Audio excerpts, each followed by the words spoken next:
പേര് മുഹമ്മദ് ഇജാസ്, സ്വദേശം കണ്ണൂർ ജില്ലയിലെ മട്ടന്നൂരിലാണ്. ഈ ഒരു മഹത്തായ ബിസിനസ്സിൽ എത്തിയിട്ട് 9 വർഷം പൂർത്തിയായി. സർവേശ്വരനോട് നന്ദി പറയുകയാണ്. ശരിക്കും പറഞ്ഞു കഴിഞ്ഞാൽ ഇങ്ങനെ ഒരു ഓപ്പർച്യൂണിറ്റിയിൽ എത്തേണ്ട വ്യക്തിയല്ല. സ്വന്തമായിട്ടൊരു സോഫ്റ്റ്വെയർ സ്റ്റാർട്ടപ്പ് കമ്പനിയൊക്കെ നടത്തിക്കൊണ്ടിരിക്കുമ്പോഴാണ് ഈ ബിസിനസ്സിലേക്ക് എത്തിയതെന്ന് പറയുന്നതിനേക്കാൾ എനിക്ക് താല്പര്യം എത്തിച്ചത് എന്ന് പറയുന്നതാണ്. നിങ്ങൾ എന്നെ കമ്മ്യൂണിസ്റ്റ് ആക്കി എന്നൊക്കെ കേട്ടില്ലേ? അതേപോലെ എറണാകുളം സ്വദേശിയായിട്ടുള്ള മുബാറക് സാർ എന്നെ മൈലേജ് സ്റ്റേറ്റ് ബിസിനസ്സുകാരനാക്കി എന്ന് പറയുന്നതാണ് എനിക്ക് താല്പര്യം. ഒരു സാധാരണ രണ്ട് പ്രൊഡക്റ്റ് യൂസ് ചെയ്തു. നമ്മുടെ നീമിന്റെ സോപ്പും ടൂത്ത് പേസ്റ്റും. സാധാരണ കസ്റ്റമർ ആയിരുന്നു. വീട്ടിൽ ഉപയോഗിച്ചുകൊണ്ടിരിക്കുമ്പോൾ ഉമ്മ നല്ല പ്രൊഡക്റ്റ് ആണ്, ഇത് മെഡിക്കൽ ഷോപ്പ് കിട്ടുമെന്ന് ചോദിച്ചു. ഇത് മെഡിക്കൽ ഷോപ്പ് അല്ല, ഇത് വേറെന്തോ ഡിസ്ട്രിബ്യൂഷൻ ആണ്. അപ്പൊ എന്നോട് പറഞ്ഞു നീ കുറച്ച് അധികം വാങ്ങിച്ചു ഇനി വാങ്ങുമ്പോൾ പറഞ്ഞു. അപ്പോ ഞാൻ അദ്ദേഹത്തിനെ വിളിച്ചു, എനിക്ക് നിങ്ങളെ പ്രൊഡക്റ്റ് ഇഷ്ടപ്പെട്ടിട്ടുണ്ട്, എനിക്ക് കുറച്ച് അധികം വേണമെന്ന് പറഞ്ഞപ്പോൾ അദ്ദേഹം പറഞ്ഞു ഞാൻ എത്തിച്ചു തരാമെന്ന് പറഞ്ഞു. എത്തിച്ചു തരുമ്പോൾ എന്നെ കാണുമ്പോൾ ഒരു 20 മിനിറ്റ് സമയം തരണം എന്ന് അദ്ദേഹം പറഞ്ഞിട്ടുണ്ടായിരുന്നു. സത്യത്തിൽ അതെന്തിനായിരിക്കും നിങ്ങൾക്ക് മനസ്സിലായി? അദ്ദേഹം ഞാൻ 20 മിനിറ്റ് സമയം കൊടുത്തു. ആ 20 മിനിറ്റിനുള്ളിൽ എന്റെ മുന്നിൽ അവതരിപ്പിച്ച പ്ലാനാണ് my lifestyle marketing program. സത്യം പറഞ്ഞാൽ ഒട്ടും തലക്കേറിയിട്ടില്ല, ഒട്ടും താല്പര്യവും തോന്നിയിട്ടില്ല. ഞാൻ റിജക്ട് ചെയ്ത് വിട്ട പ്ലാനാണ് മൈ ലൈഫ് സ്റ്റൈലിന്റെ പ്ലാൻ എന്ന് പറയുന്നത്. ഞാൻ റിജക്ട് ചെയ്തു. അദ്ദേഹം എന്നെ കുറെ നിർബന്ധിക്കാൻ. ഞാൻ പറഞ്ഞു ലൈഫ് ലോങ് ഞാൻ നിങ്ങളുടെ കസ്റ്റമർ ആയിരിക്കും, ബിസിനസ് എനിക്കിപ്പോ ചെയ്യാൻ പറ്റില്ല എന്നൊക്കെ പറഞ്ഞ ആളെ വിട്ടതാണ്. പക്ഷേ ദൈവാനുഗ്രഹം അല്ലെങ്കിൽ ദൈവത്തിന്റെ നമ്മൾ നിമിത്തം എന്നൊക്കെ പറയില്ലേ, നിരന്തരമായിട്ട് എന്നെ ഒരു ബാധ പോലെ പിന്തുടരാൻ തുടങ്ങിയാല് മുബാറക് എന്ന് പറയുന്ന വ്യക്തി. പക്ഷെ അദ്ദേഹത്തിനോട് എനിക്ക് ഈ സമയം നിന്ന് സംസാരിക്കുമ്പോൾ ഞാൻ ഈ ലോകത്തിൽ ഏറ്റവും കൂടുതൽ നന്ദി പറയുന്ന ഒരു വ്യക്തി മുബാറക് ആണ്. കാരണം ഇത്രയും മനോഹരമായിട്ടുള്ള ഒരു ബിസിനസ്സിലേക്ക് എന്നെ എത്തിച്ചതിൽ അദ്ദേഹം വഹിച്ചൊരു പങ്ക് ഭയങ്കരമാണ്. പക്ഷെ ആ സമയത്ത് എനിക്ക് മനസ്സിലായിട്ടില്ല. ആ സമയത്ത് ഞാൻ അദ്ദേഹത്തിന്റെ കോളുകളൊക്കെ അവോയ്ഡ് ചെയ്യും. ചില കോളുകൾ എടുത്തിട്ട് എനിക്ക് ബിസിയാന്ന് പറയും.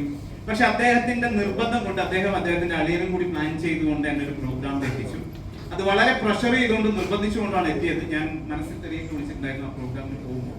പക്ഷെ അവിടെ പോയി ഇരുന്ന് കുറച്ച് സമയം ആ പ്രോഗ്രാം കേട്ടപ്പോൾ, തലശ്ശേരിയിലാണ് ആ പ്രോഗ്രാം നടന്നത്, എന്റെ ഉള്ളിൽ കുറച്ച് മുൻധാരണകൾ ഉണ്ടായിരുന്നു. അതായത് ഏതൊരു വ്യക്തിക്കും ഇങ്ങനെ ഒരു ബിസിനസ് അവസരം കേൾക്കുമ്പോൾ ഒരു മുൻധാരണ കയറി വരും. ആ സാധനം എനിക്കും കയറി വന്നിട്ടുണ്ടായിരുന്നു. പക്ഷെ എന്താണ് ഡയറക്ട് സെല്ലിംഗ് ഇൻഡസ്ട്രി? ഈ ഇൻഡസ്ട്രിയിൽ പ്രവർത്തിച്ചു കഴിഞ്ഞാൽ വരുന്ന 5 വർഷം കൊണ്ട് നമ്മുടെ ലൈഫിൽ എന്തൊക്കെ വ്യത്യാസങ്ങൾ ഉണ്ടാവും, നമ്മൾ ഏതൊക്കെ റേഞ്ചിലേക്ക് നമുക്ക് എത്താൻ പറ്റും, നമ്മുടെ സ്വപ്നങ്ങളിലേക്ക് നമുക്ക് എത്താൻ പറ്റും. ഗവൺമെന്റ് ഈ മേഖലയെ എങ്ങനെ കാണുന്നു? ഫ്രോഡ് കമ്പനികളുണ്ട്. ആ ഫ്രോഡ് കമ്പനികളെ ഫിൽറ്റർ ചെയ്യാൻ വേണ്ടി ഗവൺമെന്റ് എന്തൊക്കെ സംവിധാനങ്ങൾ ഉണ്ടാക്കിയിട്ടുണ്ട്, ഇതൊക്കെ മനസ്സിലാക്കിയത് എവിടെ ഇരുന്നപ്പോഴാണ്? ആ ഒരു ട്രെയിനിങ്ങിൽ ഇരുന്നപ്പോഴാണ്. ഭയങ്കരമായിട്ട് ആ സമയത്ത് കുറെ സംശയങ്ങൾ ഉണ്ടായിരുന്നു. ഞാനത് അവിടെ വെച്ച് ഞാൻ പരിചയപ്പെട്ട ഒരു വ്യക്തിയാണ് സത്യൻ മാഷ്. നമ്മൾ സ്നേഹത്തോടെ സത്യൻ മാഷ് വിളിക്കുന്ന കമ്പനിയുടെ WTC ലീഡറാണ്. അദ്ദേഹത്തിനോട് ഞാൻ കുറെ സംശയങ്ങൾ, എനിക്ക് ഒരുപാട് സംശയങ്ങൾ ഉണ്ടായിരുന്നു. ഞാൻ അദ്ദേഹത്തിനോട് കുറെ സംശയങ്ങൾ ചോദിച്ചു. വളരെ പക്വതയോടുകൂടി ഒരു വിദ്യാർത്ഥിക്ക് ഒരു അധ്യാപകൻ എങ്ങനെ പറഞ്ഞു കൊടുക്കുന്നോ അതേപോലെ അദ്ദേഹം പറഞ്ഞു വന്നെനിക്ക്. അപ്പൊ അതൊക്കെ കേട്ട് ഞാൻ വീണ്ടും സംശയങ്ങൾ ആവർത്തിച്ചു. പിന്നെ അദ്ദേഹം വളരെ കൃത്യമായിട്ട് ഓരോന്നിനും മറുപടി തന്നു. അങ്ങനെ വീട്ടിലൊക്കെ പോയി ഇരുന്ന സമയത്ത് ഈ ഒരു ഓപ്പർച്യൂണിറ്റിയെ കുറിച്ച് കൂടുതൽ ചിന്തിക്കാൻ തുടങ്ങി. പിന്നീട് ചെറിയ ട്രെയിനിങ്സും പ്രോഗ്രാംസും ഒക്കെ അറ്റൻഡ് ചെയ്തപ്പോൾ ഇതൊരു ലൈഫ് ചേഞ്ചിങ്, നമ്മുടെ ലൈഫ് ചേഞ്ച് ചെയ്യുന്ന ഒരു ബിസിനസ് ഓപ്പർച്യൂണിറ്റി ആണെന്ന് മനസ്സിലാക്കി ചെറിയ രീതിയിൽ സ്റ്റാർട്ട് ചെയ്തു. പക്ഷേ എതിർപ്പുകൾ ഒരുപാടുണ്ടായിരുന്നു. ഒന്നാമത്തെ കാര്യം എന്ന് പറഞ്ഞു കഴിഞ്ഞാൽ ഏറ്റവും വലിയ എതിർപ്പ് എന്റെ ഫാമിലിയിൽ നിന്ന് തന്നെയാണ്. കാരണം എന്നെ സംബന്ധിച്ചിടത്തോളം എന്റെ ഒരു കാര്യം ഞാൻ പറയാം, എനിക്ക് ഒരുപാട് ഓപ്ഷൻസ് ഉണ്ട്. എനിക്കിപ്പോ നാട്ടിൽ എനിക്കൊന്നും ചെയ്യാൻ പറ്റുന്നില്ലെങ്കിലും വിദേശത്ത് ഏറ്റവും കുറഞ്ഞത് 1.5-2 ലക്ഷം രൂപ സാലറിയിൽ എനിക്ക് പോകാൻ ഒരു പ്രശ്നവുമില്ല. അത്രയും ഓപ്പർച്യൂണിറ്റി ഉണ്ട്. ചില ആളുകൾ ചിന്തിക്കുന്നുണ്ടാവും ഇതൊരു വൈറ്റ് കോളർ ജോബാണോ അല്ലെങ്കിൽ ഒരു വൈറ്റ് കോളർ പ്രൊഫഷൻ ആണോ എന്നൊക്കെ ചിന്തിക്കുന്നുണ്ടാവും. പക്ഷെ ഞാൻ ചിന്തിച്ച ഒറ്റ കാര്യം മാത്രമേ ഉള്ളൂ, നമ്മുടെ ലൈഫ് ഇത്രയും ഷോർട്ട് പീരീഡിനുള്ളിൽ നമ്മുടെ ലൈഫ് ഇത്രയും ചേഞ്ച് ചെയ്യുന്ന ഒരു മേഖല ഞാൻ വേറെ കേട്ടിട്ടില്ല. അപ്പൊ അതുകൊണ്ട് തന്നെ ഞാൻ എന്റെ സ്വന്തം ഇഷ്ടത്തിനാണ് ആദ്യം ഇറങ്ങിയത്. ഒരുപാട് എതിർപ്പുകൾ വന്നിട്ട് ഞാൻ എന്റെ സ്വന്തം ഇഷ്ടത്തിനാണ് ആദ്യം ഇറങ്ങിയത്. അപ്പോ പിന്നീട് ശക്തമായിട്ട് ബിസിനസിനെ കുറിച്ച് പഠിച്ചു, മനസ്സിലാക്കി. പല ആളുകളും ചിന്തിക്കുന്നുണ്ടാവും ഇത് എന്നെ കൊണ്ട് പറ്റുമോ? എത്ര പേര് ചിന്തിക്കുന്നുണ്ടാവും? ഞാൻ സത്യത്തിൽ പറഞ്ഞില്ല, എന്റെ ഏറ്റവും വലിയ ഡൗട്ട് എന്താണെന്ന് അറിയാം, എന്നെ കൊണ്ട് ഇത് പോസിബിൾ ആണ്. കാരണം ഈ ബിസിനസ്സിലേക്ക് ഇറങ്ങുന്നവരെ എന്റെ കൈ കൊണ്ട് സാധനം വീട്ടിട്ടില്ല. ഹലോ, ഇത് നിങ്ങൾക്ക് വേണോ എന്ന് ചോദിച്ചിട്ടുള്ള ഒരു അനുഭവം ഇല്ലേ? എന്റെ ജീവിതത്തിലില്ല. മാർക്കറ്റിംഗിൽ അത്ര പോലും എനിക്ക് എക്സ്പീരിയൻസ് ഇല്ല. പക്ഷെ ഈ ബിസിനസ്സിലേക്ക് ഇറങ്ങി ചില കാര്യങ്ങൾ കൃത്യമായിട്ട് പഠിച്ച് എക്സ്പീരിയൻസ്ഡ് ആയ അപ്ലൈ പറയുന്നത് എന്താണോ അത് കേട്ട് അവരുടെ കൂടെ നിന്നതിന്റെ ഭാഗമായിട്ട് ലൈഫിൽ മാറ്റങ്ങൾ സംഭവിക്കാൻ തുടങ്ങി. 2 പേരിൽ നിന്ന് തുടങ്ങിയ ഒരു ചെറിയൊരു ഓർഗനൈസേഷൻ ആണ് ഇന്ന് 50,000 മെമ്പേഴ്സിന്റെ ഓർഗനൈസേഷൻ. 50 കോടിക്ക് മേലെ ബിസിനസ് ടേൺ ഓവർ ക്രോസ് ചെയ്തു. ആഴ്ച വരുമാനം 2,10,000 രൂപ എന്ന് കേട്ട സമയത്ത് ഞാൻ ഫസ്റ്റ് കളിയാക്കിയ ഒരു ഫിഗർ ആയിരുന്നു. മുബാറക് സാർ എന്റെ മുന്നിൽ 2,10,000 രൂപ ആഴ്ച കിട്ടുന്നു പറഞ്ഞപ്പോൾ ഞാൻ ചോദിച്ചത് മാസത്തിലാണോ ഇത് ആഴ്ചയിലാണോ? കാരണം എന്താ, മാസത്തിൽ 2,10,000 രൂപ ഉൾക്കൊള്ളാൻ പറ്റാത്ത ആളുകൾക്ക് മുന്നിലാണ് ആഴ്ച 2,10,000 രൂപ എന്ന് പറയുന്നത്. അപ്പൊ ഞാൻ കളിയാക്കി പോലെ ചോദിച്ചതാണ്. പക്ഷെ ദൈവാനുഗ്രഹം ഇന്ന് എന്റെ ടീമിൽ ഞാനടക്കം 32 പേർ ആഴ്ച വരുമാനം 2,10,000.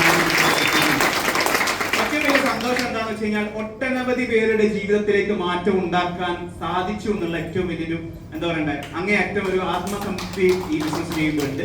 അപ്പോ എന്തായാലും എനിക്ക് പുതിയ വന്ന ആളുകളോട് എനിക്ക് പറയാനുള്ളത്, നമ്മളെ മുന്നിലൊക്കെ വന്ന പോലെ നിങ്ങളെ മുന്നിലും ഒരു മഹാലക്ഷ്മി കറങ്ങി കളിക്കുന്നുണ്ട്. ആ മഹാലക്ഷ്മി നിങ്ങൾ പിടിക്കാൻ തയ്യാറാണെങ്കിൽ നിങ്ങൾക്ക് ഈ ഓപ്പർച്യൂണിറ്റിയിൽ വലിയ സക്സസിലേക്ക് എത്താൻ സാധിക്കും. സംശയങ്ങൾ തീർക്കാതെ മുൻധാരണ വെച്ചുകൊണ്ട് പോവാതിരിക്കുക. കാരണം എന്താ വെച്ചാൽ ഏറ്റവും കൂടുതൽ വളരുന്ന ഏതൊരു സാധാരണക്കാരൻ, ഇപ്പം നിങ്ങൾക്ക് മുന്നിൽ എക്സ്പീരിയൻസ് പറഞ്ഞ പല ആളുകളുണ്ടല്ലോ, ഇവരൊക്കെ സാധാരണക്കാരായിട്ട് വളർന്നു വന്ന ആളുകളാണ്. ഏതൊരു സാധാരണക്കാരന്റെ ജീവിതത്തിനെയും മാറ്റിമറിച്ച ഒരു ഓപ്പർച്യൂണിറ്റിയാണ്. ഇതൊരു റിസർച്ച് അല്ല, പ്രൂവൺ ഓപ്പർച്യൂണിറ്റിയാണ്. ആളുകളുടെ ജീവിതത്തിൽ അത്ഭുതങ്ങൾ സംഭവിച്ച ഒരു ഓപ്പർച്യൂണിറ്റിയാണ്. 100% ലീഗലാണ്. വാങ്ങുന്ന വരുമാനം 100% വൈറ്റ് മണിയാണ്. കാരണം ഞാൻ ഇത്രയും വരുമാനം വാങ്ങിച്ചിട്ട് എനിക്കൊരു ടാക്സ് ഇഷ്യൂസ് ഇല്ല. കാരണം എന്താണെന്ന് വെച്ച് കഴിഞ്ഞാൽ എല്ലാം ക്ലിയർ ആണ്. കാരണം അക്കൗണ്ടിലേക്ക് എന്നോട് പല ആളുകളും ചോദിക്കും, എനിക്ക് അക്കൗണ്ടിലേക്ക് ഇത്ര വരുമാനം വരും, എനിക്ക് മറ്റേ നോട്ടീസ് വരില്ല, ഈ നോട്ടീസ് വരില്ല. ഒരു നോട്ടീസ് വരില്ല. കാരണം എന്താ, ക്ലിയർ ടാക്സ് അടച്ച വൈറ്റ് മണി അക്കൗണ്ടിൽ വാങ്ങിച്ചുകൊണ്ട് നമുക്ക് സന്തോഷത്തോടുകൂടി എല്ലാവരും ശക്തമായിട്ട് കടന്നു വരിക. നിങ്ങളുടെ ലൈഫ് ചേഞ്ച് ചെയ്യുന്ന ഒരു ഓപ്പർച്യൂണിറ്റിയാണ്. എല്ലാവർക്കും സർവേശ്വരൻ വലിയ അനുഗ്രഹങ്ങൾ തരട്ടെ എന്ന് പ്രാർത്ഥിക്കുന്നു. Wish you all the best.